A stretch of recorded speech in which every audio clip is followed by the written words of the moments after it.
Hello and everyone, আশা করছি সবাই দেখে বুঝতেই পারছেন আমি কোন জায়গাতে আজকে যাচ্ছি আর আমাদের ডেস্টিনেশনটা কোথায়। তো সেই ভাইরাল কাটা ব্রিজ সম্পর্কে সবাই জানেন আর আমরাও পৌঁছে গেলাম সেখানে।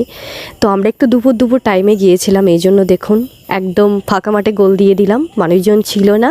আর এখানে কিন্তু প্রতিদিন বিকালে একটা ছোটোখাটো মেলা বসে, আর আপনারা দেখতেই পাচ্ছেন এখানে নৌকা চলাচল করে আপনারা পার হতে পারবেন। ওভারব্রিজটাও মোটামুটি কাজ শেষ হওয়ার পথে। তো প্রচুর ভালো লাগলো জায়গাটা, আর চারিদিকে একদম পানি, মনোরম পরিবেশ। তো কার কার পার্সোনালি জায়গাটা খুবই ভালো লাগে, আর কি আমার ভিডিও কোথা থেকে দেখছেন অবশ্যই জানাবেন। ভালো লাগলে লাইক কমেন্ট শেয়ার করবেন আর কমেন্ট করবেন। আর যারা আমার হোয়াটসঅ্যাপে জয়েন্ট হতে চান আমি অবশ্যই তাদেরকে লিঙ্ক দিয়ে দেবো, তারা আমার হোয়াটসঅ্যাপ টেলিগ্রামে জয়েন্ট হতে পারবেন। তো আশা করছি আপনাদের সবারই ভালো লাগবে, জায়গাটা খুবই ভালো। আর কে বেড়াতে গিয়েছেন অবশ্যই জানাবেন। আমি তো ভাই অনেকটাই মিস করলাম, আর অনেকটা পরে ওখানে কিন্তু বেড়াতে গেলাম। আপনারা কে গিয়েছেন জানাবেন।